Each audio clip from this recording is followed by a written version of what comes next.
There is a question that researchers who study healthy aging have learned to ask when they examine communities where people live not just long lives, but lives filled with vitality and independence well into their later decades. They study the diet. Certainly. They measure physical activity, track sleep patterns, and document genetic markers. But there is another factor that emerges again and again when they look closely at these populations. A factor that has nothing to do with what people eat or how much they exercise. The question is simple, almost too simple to take seriously. How often do people eat together? Not what they eat, not how much they eat, but who they eat with, and how regularly they share meals with others. This question opens a window onto something that most people never consider when they think about aging well. We tend to separate physical health from emotional and social health, treating them as distinct categories with different causes and different solutions. But the evidence now suggests they are deeply intertwined.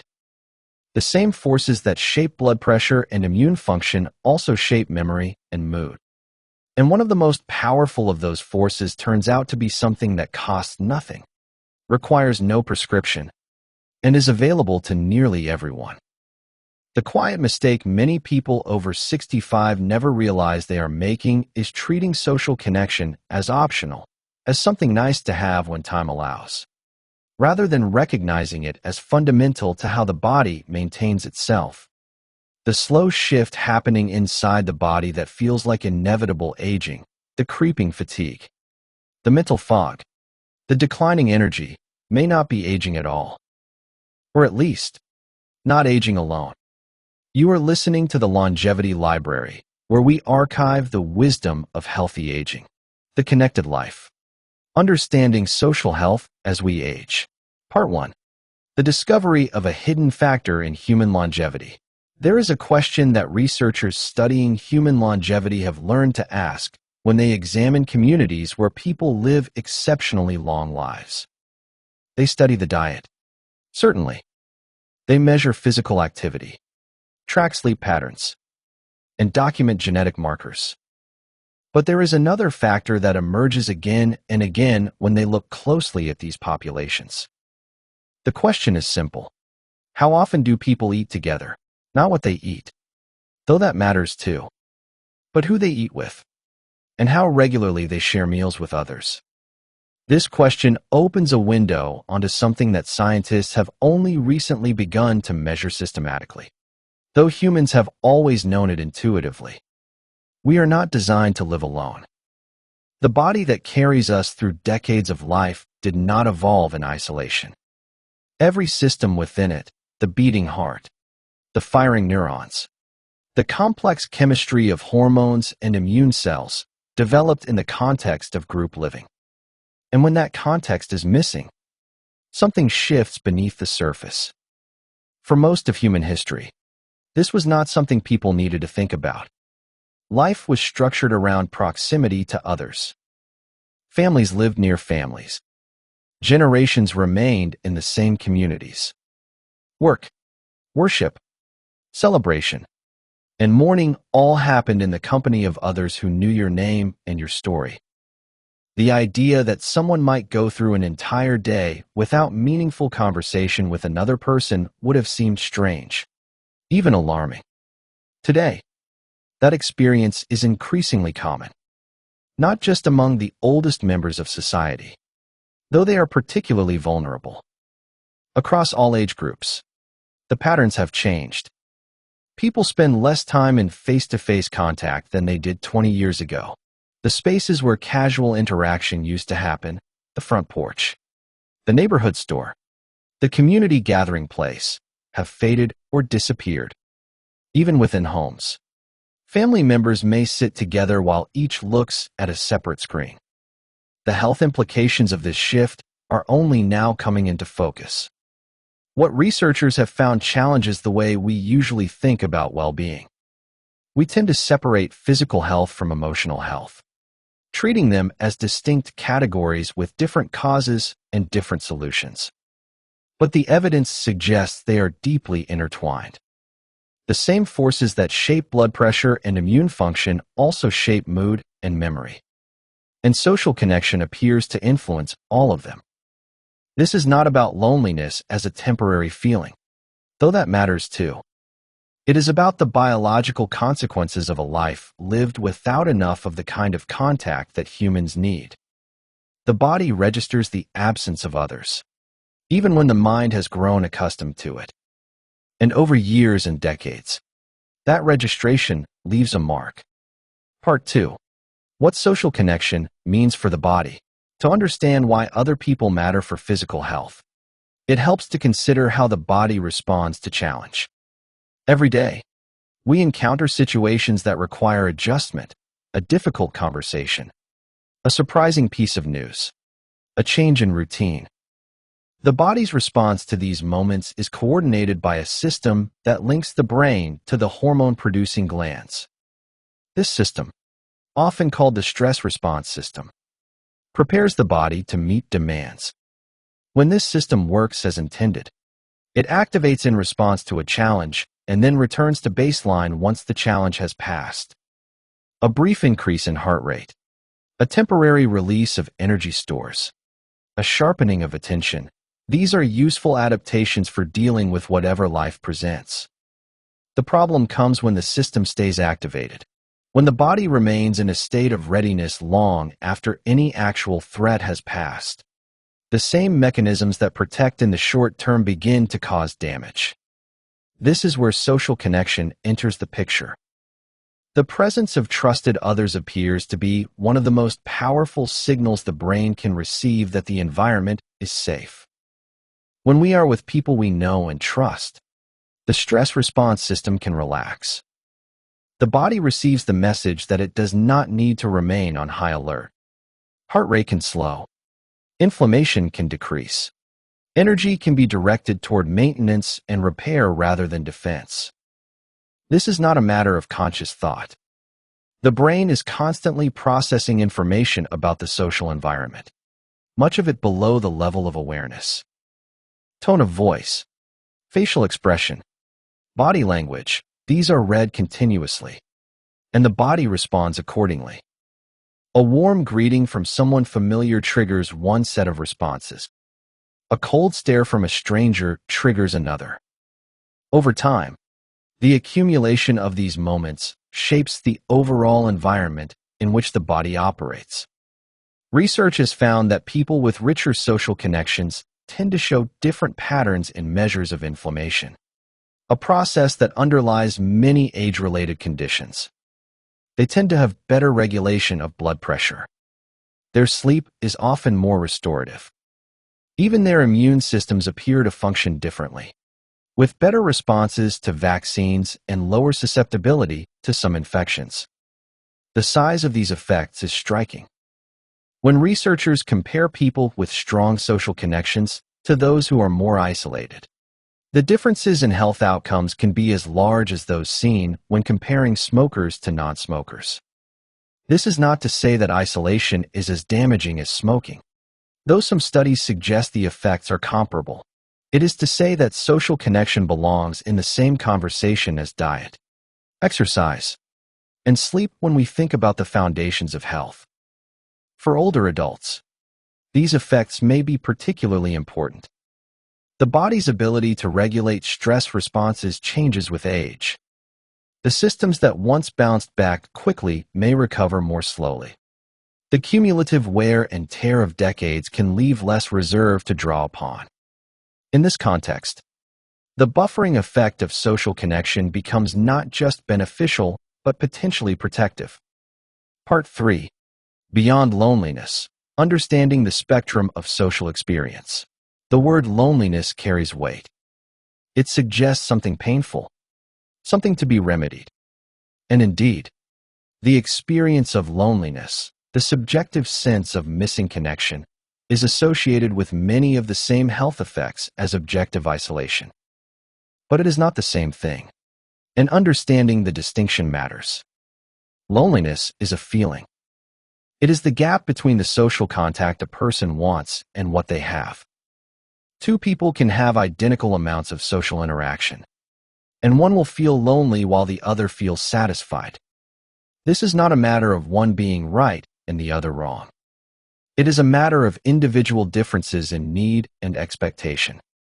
Some people require a great deal of social contact to feel content. Others are fulfilled with less. Social isolation, in contrast, is a description of circumstances. It refers to having few social contacts, limited participation in social activities, or spending most of one's time alone. A person can be isolated without feeling lonely if they have chosen that life and find it satisfying. A person can feel lonely in a crowd if none of those contacts feel meaningful. Both matter for health. The research that links social connection to physical outcomes has looked at both measures. Some studies ask people how often they interact with others. Others ask how lonely they feel. Both approaches find associations with health. This suggests that both the quantity and quality of social contact influence the body. There is a third state worth considering, one that often gets confused with isolation but is fundamentally different. Solitude is the choice to be alone, not the imposition of aloneness. It is time spent in one's own company, often for purposes of reflection, rest, or creative work. People who value solitude do not feel deprived during these periods. They feel enriched. The difference lies in the element of choice and the meaning attached to the experience. This distinction matters because it suggests that the goal is not simply to maximize social contact. That would be as misguided as assuming that more food is always better, regardless of hunger or nutritional needs.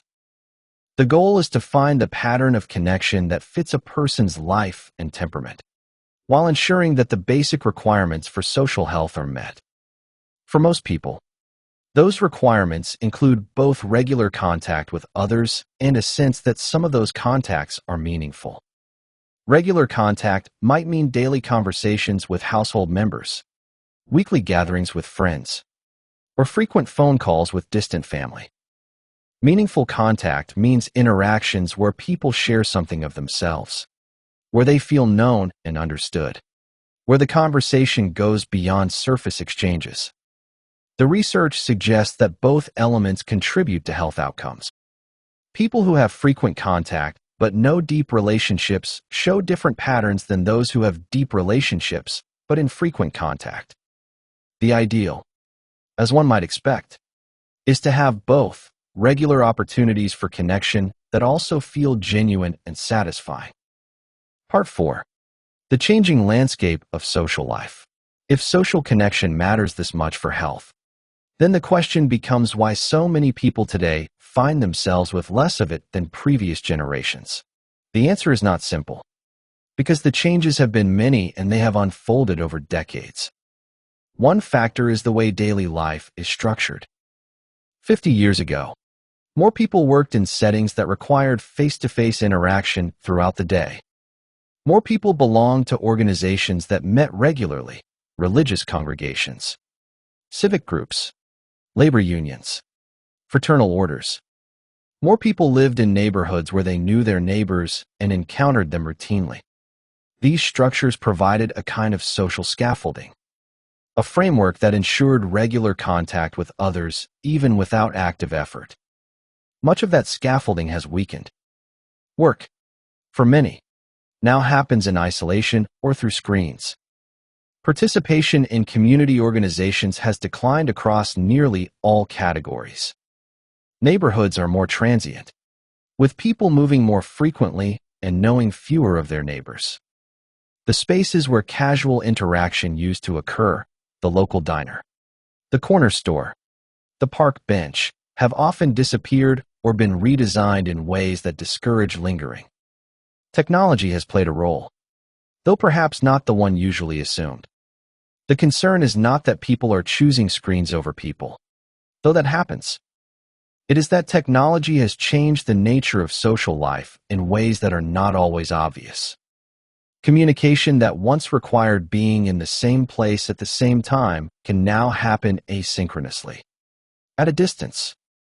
This flexibility is useful, But it also means that people no longer need to coordinate their schedules around social contact. The incidental encounters that used to fill the spaces between planned activities have diminished. For younger people, these changes have been most dramatic. The decline in face-to-face socializing among adolescents and young adults has been well documented. But older adults have not been immune. The same forces that reduce casual contact for the young also affect the old, though perhaps through different mechanisms. For those in later life, the challenges are often cumulative. Retirement removes the daily contact that work provided. Children move away, reducing family contact. Friends and siblings die or become unable to get out. Health problems make it harder to leave the house. Hearing loss makes conversation exhausting. Vision changes make reading faces difficult. Each of these changes alone might be manageable. Together, they can create a cascade toward isolation that happens gradually, almost imperceptibly. This gradual quality is part of what makes the problem difficult to address. A person does not wake up one day profoundly isolated. The process happens over years, with each step seeming like a natural adjustment to changed circumstances. By the time the isolation is complete, it can feel like the only possible way of living. Part 5. The signals the body sends. The body has ways of registering social disconnection long before it becomes a conscious concern. These signals are easy to miss, or to attribute to other causes. But they are worth knowing about, because they can serve as early warnings. Sleep is often the first system to show effects. People who are socially isolated or lonely frequently report changes in their sleep, difficulty falling asleep, waking during the night, waking too early, and being unable to return to sleep. The sleep they do get may feel less restorative. This is not simply a matter of worry keeping them awake, though that happens too. There appears to be a direct biological link between social experience and sleep regulation. The same systems that monitor the social environment also influence the sleep-wake cycle. Appetite can also shift. Some people lose interest in food when they are isolated. Cooking for one can feel like too much effort, and meals become perfunctory. Others find themselves eating more, particularly foods that provide quick comfort. Both patterns affect nutrition, which in turn affects energy, mood, and physical health. Energy levels may decline. This is partly a matter of reduced activity. People who are alone more tend to move less. But it may also reflect changes in how the body produces and uses energy. The stress response system, when chronically activated, diverts resources away from functions that are not immediately necessary. Feeling energetic and motivated may be among the functions that get downgraded when the body perceives that it needs to remain on alert. Cognition can be affected. People sometimes notice that they feel mentally slower, that it takes more effort to follow conversations or remember details. This can be frightening, because it raises concerns about dementia. But in some cases, it may be a reversible effect of isolation. The brain, like any organ, needs stimulation to function well. Social interaction provides a particularly rich form of stimulation, one that engages multiple cognitive systems simultaneously. Without it, cognitive function can decline even in the absence of disease. Mood changes are perhaps the most obvious signal. Irritability, apathy, sadness, these are common companions to isolation. But they are also easy to explain away. Everyone has bad days. Everyone feels down sometimes. The question is whether these feelings persist and whether they are accompanied by the other signals. The challenge is that these signals can become self-reinforcing. Poor sleep leads to low energy, which makes social contact feel like too much effort. Reduced social contact leads to more time alone with worrying thoughts, which interferes with sleep. The cycle continues, each turn making it harder to break out. Part 6. The social brain. To understand why other people matter so much, it helps to consider what the brain is doing during social interaction. It is not a simple process. When two people talk, each is performing an extraordinary set of operations without conscious effort. They are reading facial expressions, interpreting tone of voice, tracking the flow of conversation, recalling relevant information, formulating responses, monitoring the other's reactions, adjusting their own behavior accordingly. They are doing all of this simultaneously, in real time, while also maintaining awareness of the environment and their own internal state. The cognitive load is enormous. This complexity is precisely what makes social interaction so valuable for brain health. It engages multiple systems in ways that simpler activities cannot. Solving a puzzle is good for the brain. Reading a book is good for the brain. But neither requires the rapid integration of so many different kinds of information, the constant adjustment to another person's responses, the coordination of thought and expression and perception that happens in conversation. Researchers who study brain aging sometimes use the concept of cognitive reserve. This refers to the brain's ability to compensate for age-related changes and even for the early stages of disease. People with more cognitive reserve can tolerate more pathology before showing symptoms. They have more backup systems, more alternative pathways for getting things done. Social engagement appears to contribute to cognitive reserve. The mental workout that conversation provides helps build and maintain the connections between neurons. It keeps the brain flexible, able to reroute around damage. It may even stimulate the growth of new neurons in some regions, though this is still being studied. This does not mean that social activity can prevent dementia. The causes of dementia are complex, involving genetics, vascular health, inflammation, and other factors. But it may mean that social engagement can delay the onset of symptoms, extending the period of healthy function even in the presence of underlying disease. There is another way that social connection affects the brain, one that has to do with meaning rather than mental exercise. Humans are meaning-making creatures. We need to feel that our lives matter, that we are part of something larger than ourselves. Social connection provides this in ways that nothing else can. Being known by others, being valued by others, being missed when we are gone. These experiences give shape to existence. And meaning, in turn, appears to have protective effects on health. People who report a strong sense of purpose tend to live longer, with less disability, than those who do not. Part 7. Patterns that protect. Given what research has found about the importance of social connection, the question becomes what people can actually do. The answer is not one size fits all. Different lives require different approaches. But there are patterns that tend to protect social health, and they are worth considering. The first pattern is regularity. Sporadic social contact, however intense, does not seem to provide the same benefits as contact that happens on a predictable schedule. This may be because predictability reduces the cognitive load of social life. When we know we will see certain people at certain times, we do not have to work to maintain those connections. They are simply part of the rhythm of life. The weekly card game, the monthly book club, the daily phone call with a sibling, these regular touchpoints create a framework that holds even when other connections fade. The second pattern is variety. Different relationships serve different needs. One person may be good for laughter and light conversation. Another may be the one you call when you are worried or sad. A group may provide a sense of belonging that individual friendships cannot. Having multiple kinds of social connection protects against the loss of any single one. If the person you laugh with moves away, you still have the person you confide in.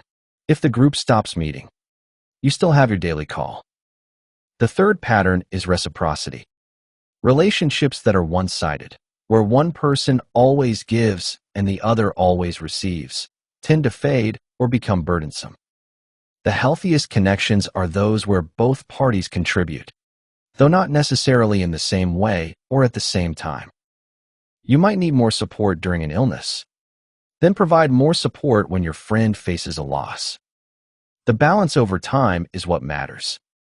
The fourth pattern is what might be called low-friction contact. This refers to interactions that do not require extensive planning or effort. Running into a neighbor while walking the dog. Chatting with someone at the community center. Having coffee with a friend who lives nearby. When contact requires too much effort, a long drive, complicated coordination, extensive preparation, it happens less often. The ideal is to have some connections that are easy, that fit into daily life without becoming another item on the to-do list. The fifth pattern is intentionality about transitions. Life is full of transitions that disrupt social connection, retirement, moving, losing a spouse, health changes. These are the moments when isolation can take hold. People who navigate these transitions successfully often do so by being intentional about rebuilding. They do not wait for connection to happen. They take steps to create it, even when those steps feel awkward or effortful. They join the new group, attend the community event, introduce themselves to neighbors. They recognize that the old patterns are gone and new ones must be built. Part 8. The built environment and social health. The spaces we inhabit shape our social lives in ways we rarely notice. A front porch invites sitting and greeting passersby. A garage that opens onto the street encourages pulling in and closing the door without ever seeing a neighbor.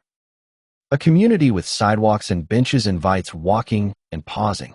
A community designed around cars makes every interaction a destination. These features of the built environment matter more than most people realize. They create the conditions for casual contact, the kind that does not require planning or effort. And casual contact, research suggests, is not trivial. It builds a sense of familiarity and safety that makes deeper connections more likely. The neighbor you wave to regularly is easier to ask for help than the stranger next door. For older adults, the built environment also affects the ability to get out at all. Sidewalks that are uneven or lack curb cuts make walking difficult for anyone with mobility challenges. Benches that are too low or too high make sitting uncomfortable. Crossing signals that change too quickly make streets dangerous. Public buildings with heavy doors or inadequate lighting create barriers. Each of these features, by itself, is minor. Together, they can determine whether a person leaves home or stays inside. Transportation is another environmental factor. In many communities, a car is required for any social activity. For those who no longer drive, this means dependence on others for rides. And dependence, even when people are willing to help, reduces spontaneity. The trip that could happen anytime becomes something that must be planned and requested. Over time, the requests may stop altogether, and the trips with them. Communities vary widely in how well they support social connection for older residents. Some have senior centers with varied programming and transportation options. Some have village associations that organize social activities and mutual support. Some have naturally occurring retirement communities, neighborhoods where many older adults live and look out for each other. Others have none of these. The difference is not accidental. It reflects choices made over decades about how to design communities and allocate resources. Part 9. The role of technology reconsidered. Discussions of technology and social connection often take a simple form. Screens are bad. Face-to-face is good. The reality is more complicated. Technology is a tool. And like any tool, its effects depend on how it is used. For people who are geographically separated from loved ones, video calls can maintain connections that would otherwise fade. Being able to see a grandchild take first steps, to celebrate a birthday from afar, To have a conversation that includes facial expression and visual context, these are genuine benefits. They do not replace being together, but they are better than nothing. For people who are homebound, technology can provide a window to the world. Online groups bring together people with shared interests who could never meet in person. Discussion forums allow exchange of ideas and experiences. Even passive consumption of content can provide a sense of connection to something larger, though this is the weakest form. The problems arise when technology displaces rather than supplements in-person contact. The hour spent scrolling through social media is an hour not spent calling a friend. The message sent by text is a conversation not had by phone. The group that meets online is a group that does not need to gather in person. These trade-offs are not always conscious, but they accumulate. There is also the question of what technology does to attention during in-person contact. The phone on the table, even when not used, changes the quality of conversation. The person who checks notifications during a meal is not fully present. The family that watches television during dinner is not connecting. Technology can fill space that might otherwise be used for interaction. For older adults learning to use new technologies, the equation is different. The effort required to master a new device or platform may outweigh the benefits. At least initially, frustration with technology can become another barrier to connection rather than a bridge. The key is finding the tools that are genuinely helpful and that fit the user's abilities and preferences. Some of the most promising uses of technology for social connection are the simplest. A shared photo album that family members can add to. A group text for coordinating visits. A regular video call at a set time. These uses do not require constant attention or mastery of complex features. They fit into existing patterns rather than requiring new ones. Part 10. The question of purpose. Social connection does not exist in isolation from the rest of life. It is intertwined with other elements of well-being, perhaps most importantly with a sense of purpose. People who feel that their lives have meaning tend to be more socially engaged, and social engagement tends to reinforce a sense of meaning. This connection makes sense. Purpose is not an abstract concept. It is lived out in relationship to others. The grandparent who helps raise grandchildren has purpose. The volunteer who delivers meals has purpose. The friend who listens during difficult times has purpose. These roles all involve connection to others.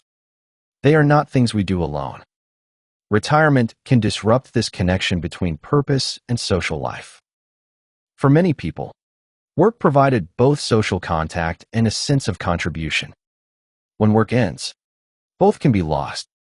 The challenge is to find new ways to contribute, new roles that provide the same sense of matching. This does not necessarily mean formal volunteering, though that works for many. It might mean informal help to neighbors. It might mean mentoring younger people. It might mean caregiving for a spouse or friend. It might mean involvement in advocacy or community organizing. The form matters less than the feeling of being useful, of making a difference. Research on purpose and health has found that people who report having a strong sense of purpose tend to live longer and maintain function longer than those who do not. They have lower rates of disability, fewer chronic illnesses, better cognitive function. The reasons are not fully understood, but they likely involve both behavioral and biological pathways. People with purpose take better care of themselves. They also have different patterns of stress hormones and inflammation. Social connection and purpose may reinforce each other. Connection provides opportunities for purpose. Purpose provides motivation for connection. The two together create a foundation for well-being that neither can provide alone. Part 11. When connection is difficult. For some people, social connection is genuinely difficult. Social anxiety makes interaction painful. Depression saps the energy required to reach out. Past experiences of rejection or loss create fear of new relationships. Physical limitations make getting out hard. These barriers are real, and they are not overcome by simple advice to just get out more. When connection is difficult, the approach must be different. Small steps, taken gradually, can build momentum without overwhelming. A 5-minute phone call instead of an hour-long visit. A wave to a neighbor instead of a conversation. A brief attendance at a gathering rather than staying the whole time. These small contacts may not feel like much, but they keep the door open. They maintain the possibility of more. For those with social anxiety, structured activities can be easier than unstructured socializing. A class where everyone is focused on the same task. A volunteer activity with a clear purpose. A walking group where conversation is optional. These settings provide the company of others without the pressure of constant interaction. For those with health limitations, accessibility is key. A home that can accommodate visitors. Transportation that can be arranged reliably. Activities that match energy levels and physical abilities. These practical considerations are not separate from social health. They are the conditions that make social health possible. Sometimes professional help is needed. Therapy can address the underlying barriers to connection. Support groups can provide connection with others who understand. Medical care can address the physical conditions that make getting out difficult. These are not signs of failure. They are resources, like any other, for addressing a genuine health concern. The threshold for seeking help should be low. If isolation is causing distress, if it is interfering with daily life, if it is accompanied by depression or anxiety, these are reasons to reach out. Primary care doctors can provide initial assessment and referral. Mental health professionals can offer strategies for building connection. Crisis lines are available for moments of acute need. Part 12. The community dimension. Individual efforts to build social connection happen within a community context. Some communities make those efforts easier. Others make them harder. The difference is not just a matter of individual choice. It reflects the accumulated effects of policies, investments, and cultural patterns. Communities that support social connection for older adults tend to share certain features. They have public spaces that invite lingering, parks with comfortable seating, libraries with reading areas, community centers with varied programming. They have transportation options that reduce dependence on driving. They have housing that allows people to age in place, maintaining their connections rather than being uprooted. They also have institutions that bring people together across generations. Schools that invite older adults to volunteer. Community gardens where people of all ages work side by side. Events that celebrate community history and culture. These intergenerational connections benefit everyone. They provide older adults with a sense of contribution and younger people with a sense of continuity. The absence of these features does not mean connection is impossible. It does mean that individuals must work harder to maintain it. They must create their own opportunities, build their own networks, find their own ways around the barriers. Some do this successfully. Others, perhaps many others, do not. This is why the loneliness epidemic is properly understood as a public health issue, not just a collection of individual problems. When half of adults report measurable loneliness, something is wrong with the conditions of life, not just with the people living them. The solution must address those conditions.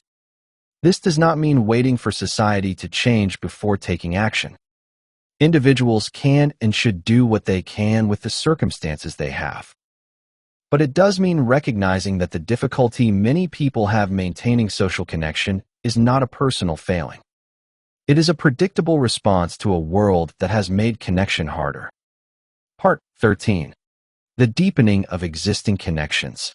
In the search for more social connection, it is easy to overlook the connections already present. The relationships that exist with family, with neighbors, with acquaintances can often be deepened. A surface relationship can become something more with time and attention. Deepening a connection does not require dramatic gestures. It requires showing up consistently, being present, sharing something of oneself. It requires asking questions and listening to answers. It requires remembering what matters to the other person and following up. These are simple practices, but they are not always easy. They require attention and intention. For family relationships, deepening might mean moving beyond the routine check-ins. Instead of asking how someone is and accepting fine as an answer, it might mean asking about something specific. Instead of talking about the news, it might mean talking about how the news makes you feel. Instead of keeping the conversation light, it might mean venturing into heavier territory when appropriate. For neighbor relationships, deepening might mean moving beyond the wave. It might mean stopping to chat when you see someone outside. It might mean offering help when you see a need. It might mean inviting them for coffee or a meal. These small investments build a foundation that can be drawn upon later. For friendships, deepening might mean being more intentional about maintaining them. Scheduling regular contact rather than waiting for it to happen. Making the effort to travel or arrange visits. Staying in touch between meetings, even with brief messages. Friendships require maintenance like anything else. The deepening of existing connections has advantages over building new ones. There is already history, already trust, already shared experience. The foundation is there. The work is building on it rather than starting from nothing. Part 14. The opening of new connections.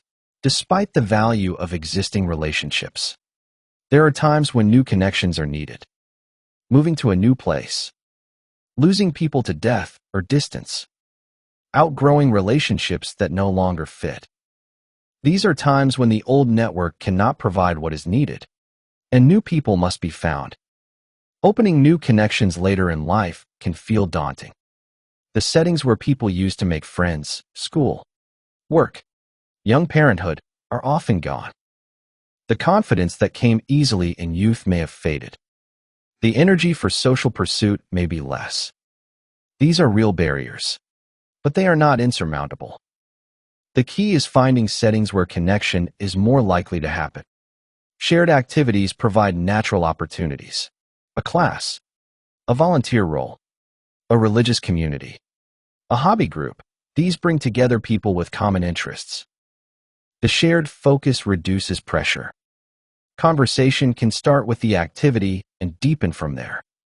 Persistence matters. New connections rarely form on the first meeting. They develop over repeated encounters. As familiarity grows and trust builds. Attending once and expecting to make friends is like planting a seed and expecting a harvest the next day. The process takes time. Managing expectations also matters. Not every encounter will lead to friendship. Not every group will feel like home. The goal is not to connect with everyone. It is to find the few people and places that fit.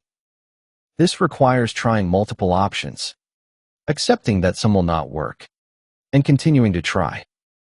For those who find this process overwhelming, starting smaller can help. A brief conversation with someone at the grocery store. A comment to a fellow attendee at an event. A smile and nod to someone at the community center. These micro-interactions keep the social muscles exercised. They maintain the ability to connect, even when deeper connections are not forming. Part 15.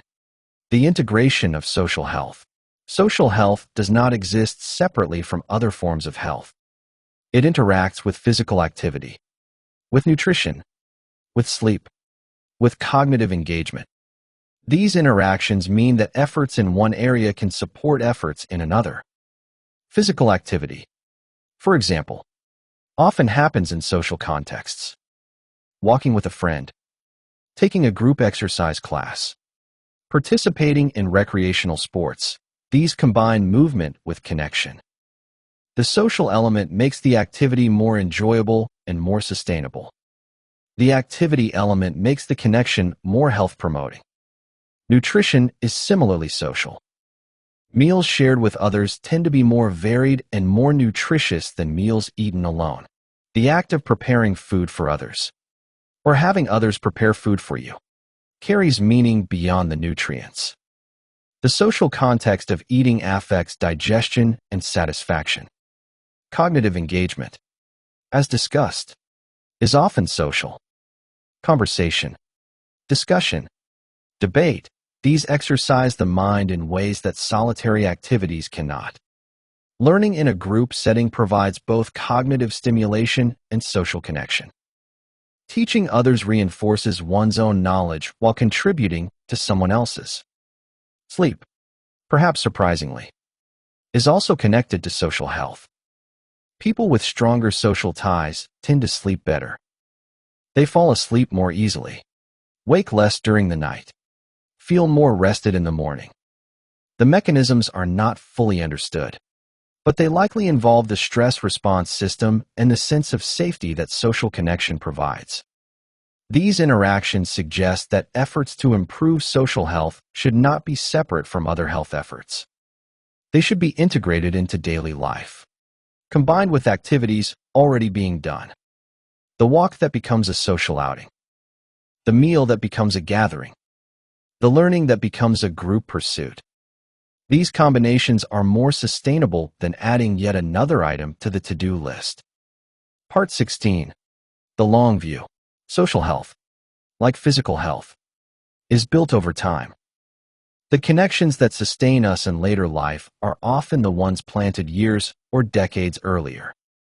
The friend made in middle age. The community joined after retirement. The practice of reaching out maintained through the years. These are investments that pay dividends over time. Taking the long view means recognizing that social connection requires ongoing attention. It is not something that can be achieved once and then forgotten. Relationships need maintenance. Communities need participation. Practices need reinforcement. The work is never finished, but neither is it overwhelming when spread across time. The long view also means being patient with the natural rhythms of social life. There will be seasons of plenty and seasons of scarcity. Times when connection comes easily and times when it requires effort. Times when relationships are central and times when solitude is needed. These fluctuations are normal. They are not signs of failure. What matters is the overall trajectory. Over months and years. Is the direction toward more connection or less? Are there people who know you well and care about you? Are there communities where you belong? Are there opportunities for contribution and meaning? These are the questions that matter for social health. For those who find themselves with less connection than they want, the long view offers hope. Small steps, taken consistently, can change the trajectory. A weekly phone call, a monthly gathering, an annual visit, these accumulate. Over time, they build the structure of a connected life. Part 17. The quiet wisdom of social health. There is a kind of wisdom that comes with age, a knowing that cannot be rushed or taught. Part of that wisdom is recognizing what truly matters for well-being, not the achievements or acquisitions that seem so important in youth. Not the status or recognition that drives so much of midlife, but the quiet, steady things: health, purpose, connection. Social connection, in this wisdom, is not just one thing among many.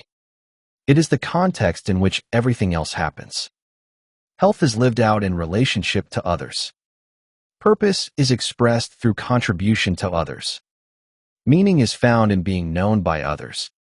The isolated life, however comfortable, is missing something essential. This is not a prescription for constant sociability. It is not a demand to be extroverted or to fill every moment with interaction. It is simply an acknowledgement that humans are social creatures, designed for life together, and that when we drift too far from that design, something suffers. The research on social connection and health confirms what many older adults already know from experience. The people who age well, who maintain health and spirit into their later years, are rarely those who have isolated themselves. They are those who have stayed engaged, who have maintained relationships, who have found ways to contribute and connect even as circumstances changed. This knowledge is not new. It is ancient, really, as old as human communities. What is new is the scientific confirmation, the documentation of mechanisms, the quantification of effects. The research adds weight to what wisdom already knew. For those in later life, this knowledge can be grounding. It can guide decisions about where to live, how to spend time, what to prioritize. It can provide motivation for the effort that connection sometimes requires. It can offer reassurance that the time spent nurturing relationships is not wasted but invested. The connected life is not always easy. It requires vulnerability, effort, persistence. It involves risk, the risk of rejection, of loss, of disappointment. But it also offers the only real protection against those risks. Connection heals the wounds that connection sometimes creates. Relationship restores what relationship sometimes damages. This is the paradox at the heart of social health. We need others, and needing others makes us vulnerable. But that vulnerability is also our strength. It is what allows us to be known, to be loved, to matter. Without it, we are safe but empty. With it, we risk everything and gain everything worth having. Part 18. A grounded conclusion. There is no final destination in social health. No point at which one can say the work is done. Relationships change. Circumstances shift. New challenges arise. The process is ongoing, as natural as breathing, as continuous as the beating of the heart. This continuity can feel discouraging to those who struggle with connection. It can seem like yet another demand in a life already full of demands. But it can also be freeing. If the work is never finished, then there is no failure in not being finished. There is only the next step, the next effort, the next small movement toward connection. That next step might be a phone call to a friend. It might be a visit to a community center. It might be a conversation with a neighbor. It might be a moment of presence with a family member. It does not have to be large. It does not have to be perfect. It only has to be taken. The research on social connection and health provides a framework for understanding why these small steps matter. They are not just pleasant diversions. They are investments in every system of the body, every dimension of well-being. They influence inflammation and immunity, cognition and mood, sleep and energy. They shape the trajectory of aging itself. This is not a guarantee. Connection does not prevent all illness or ensure a long life. But it shifts the odds. It creates conditions in which health is more likely to flourish and disease less likely to take hold. It provides resources for facing whatever comes. For those who have lived long enough to see friends and family fall ill, to experience loss and change, to know the fragility of life, this may be enough. Not certainty, but better odds. Not control, but influence. Not guarantees, but possibilities. The connected life is available, in some form, to nearly everyone. It does not require wealth or status or particular talents. It requires only the willingness to reach out, to show up, to stay present. It requires the courage to be known and the grace to know others. If there is a single insight to carry forward from this exploration, it is this: the body does not distinguish between emotional and physical nourishment. The same systems that regulate inflammation, manage stress hormones, and maintain cognitive function are all listening for the sound of human voices, all waiting for the reassurance of familiar presence, all calibrated for life in connection with others. This knowledge is not new, though the research confirming it is. It is ancient, really, as old as human communities. What the science adds is weight, the documentation of mechanisms, the quantification of effects, the confirmation that what we have always sensed about the importance of others is literally written into our biology. If this conversation has sparked a thought, raised a question, or simply reminded you of something you already knew but had set aside, we would be honored to hear about it in the comments. And if you would like to explore other chapters in this collection, you know where to find them. This is the Longevity Library. Listen, learn, and live longer.